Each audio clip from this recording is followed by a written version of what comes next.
Olá, eu sou o professor Marcos Sorrilha, seja muito bem-vindo, seja muito bem-vinda ao meu canal. Vocês não imaginam quem fez aniversário essa semana? Pois é, este humilde canal com conteúdos de história dos Estados Unidos acabou de completar um ano de existência no último dia 3 de fevereiro. E como diria um bom locutor de supermercados do interior, esse é o aniversário do canal do Sorrilha e quem ganha presente é você! Isso mesmo, vai rolar um concurso por aqui e o ganhador vai levar para casa um Funko Pop do Benjamin Franklin. Olha só que bonitinho, ele tem a pipa na mão dele, tá com esses óculos que foi invenção dele também, tem essa cara de vovozinho mais charmoso da história norte-americana. Mas quem foi Benjamin Franklin? Vou contar um pouco da história dele pra vocês já irem pegando carinho pelo bonequinho. E aí, no final do vídeo, eu volto para explicar o que você precisa fazer para garantir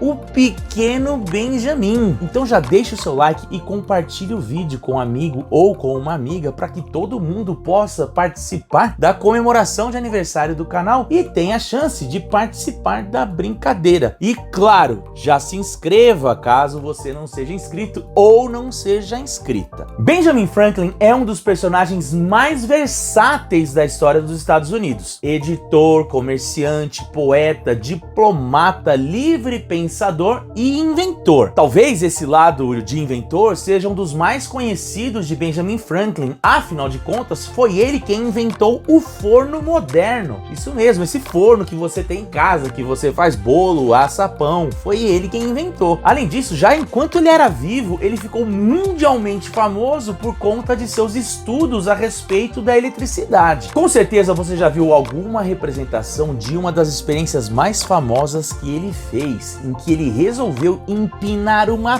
pipa no meio da chuva. Isso para poder demonstrar qual era o funcionamento da energia elétrica. E por isso que o Funko tem essa pipa aqui que eu mencionei no começo do vídeo. Agora, a gente vê isso em desenhos e acha que ele fez isso por brincadeira. Muito pelo contrário. Ele publicou um trabalho científico a respeito disso e vários termos sobre esse assunto que nós usamos até os dias de hoje, como bateria, carga, condutores e eletrificação foram termos cunhados por ele. Agora, para o norte-americano, ele é muito mais do que um inventor. Ele é um dos pais fundadores mais respeitados e amados. Tem até filme da Disney sobre ele. E o interessante é que ele é sempre visto como uma espécie de sábio das horas improváveis. E não por menos, ele aparece na nota de $100 sem ter sido presidente. E isso definitivamente não é de graça. Além de ter sido uma mente muito privilegiada para sua época, ele foi coautor da Declaração de Independência, o diplomata responsável por articular a entrada dos franceses na Guerra de Independência a favor dos americanos, responsável por articular o acordo de paz entre os ingleses e suas antigas colônias e, para finalizar, personagem central na elaboração da Constituição de 1787. A sua importância para a independência e para a fundação da República é tão grande que já no século XIX, em 1857, o New York Times escreveu um artigo dizendo: Washington era um nobre oficial britânico que se converteu ao republicanismo apenas por circunstância, enquanto Franklin era um republicano de berço, formação, instinto e pensamento.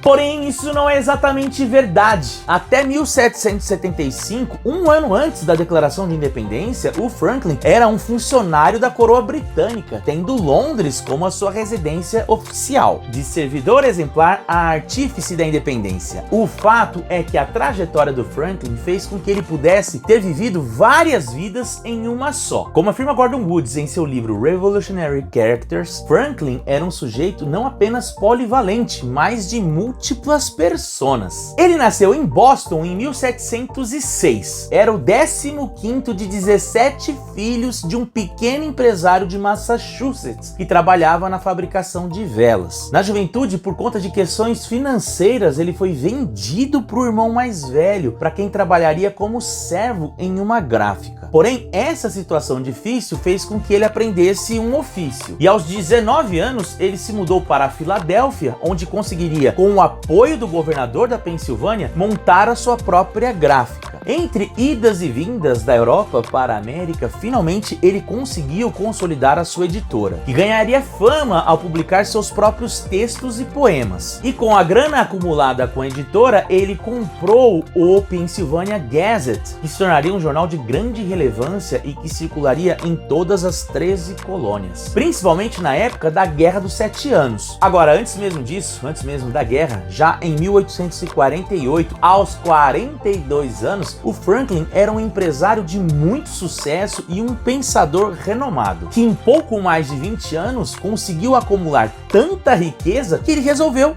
se aposentar. E como um bom aposentado, comprou uma casa longe da cidade e se mudou para lá. Como disse Gordon Wood, agora ele poderia finalmente se tornar um cavalheiro, um homem de lazer que não teria mais que trabalhar para viver. Imagina só, depois de uma infância pobre, em que ele foi vendido como servo, ele se converteu em um homem de negócios muito bem sucedido para então se tornar um nobre, ou ao menos com hábitos nobres, com mais tempo para se dedicar aos seus estudos sobre a eletricidade e aos debates científicos que ele travava com seus colegas na American Philosophical Society. E aí é nessa época em que ele constrói para si uma identidade inglesa, como um lord que busca aprovação e reconhecimento na sociedade de corte, para além do universo burguês, onde ele já tinha muito sucesso. E justamente por isso não demorou para que a vida pública batesse em sua porta, sendo convidado para participar da política do Império. Assim, ele se mudou para a Inglaterra em meados de 1850, tornando-se não apenas um admirador, mas um dos grandes defensores do Império Britânico. Só que esse amor pela coroa, pela Inglaterra, duraria até o ano de 1775, quando por questões políticas ele foi demitido do seu posto e por isso resolveu voltar para a América. Esse foi um processo de desencantamento que na verdade começou ainda em 1766, durante as discussões em torno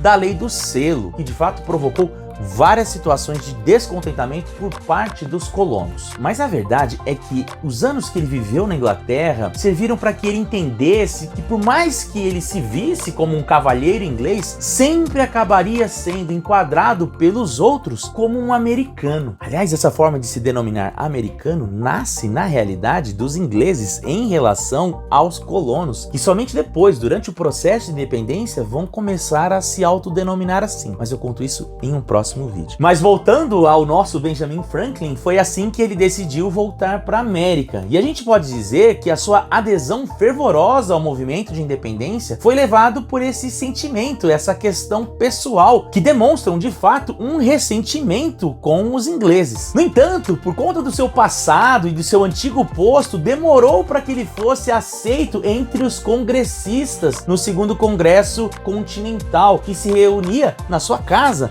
na Filadélfia. Muitos temiam que ele fosse uma espécie de espião inglês.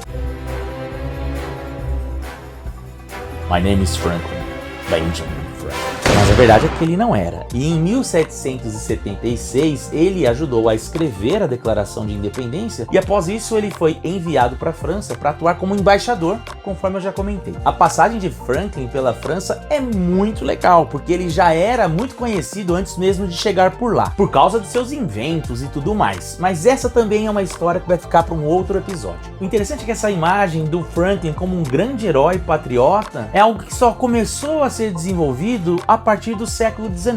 Quando ele morreu em 1790, muitos dos seus colegas norte-americanos se negaram a reconhecer sua importância devido justamente a esse seu passado de servidor da coroa, ou então pelo fato dele possuir uma infância pobre. Somente na década de 1810, quando o avanço do comércio e da indústria começou a desbancar os hábitos aristocráticos, e novos artistas e grupos de empresários norte-americanos retornariam àquela imagem de um homem pobre como sendo algo positivo. Afinal de contas, ele passaria a ser visto como alguém digno de representar essa nova América, onde todos tinham a oportunidade de vencer. Fim da história, vamos ao que interessa. Sorrilha, o que eu faço para ganhar o pequeno Benjamin? Eu quero ele para mim. É muito simples, responda no comentário desse vídeo a seguinte pergunta: o que Benjamin Franklin teria inventado caso ele fosse vivo hoje e por quê? Será que ele seria sócio do Elon Musk? Afinal de contas, né? Tesla, eletricidade, Benjamin Franklin, enfim. O fato é que o inscrito que tiver mais curtidas na sua resposta leva para casa o Benjamin. Claro que vocês podem deixar vários comentários com várias ideias, mas leva quem tiver mais curtidas. E vocês têm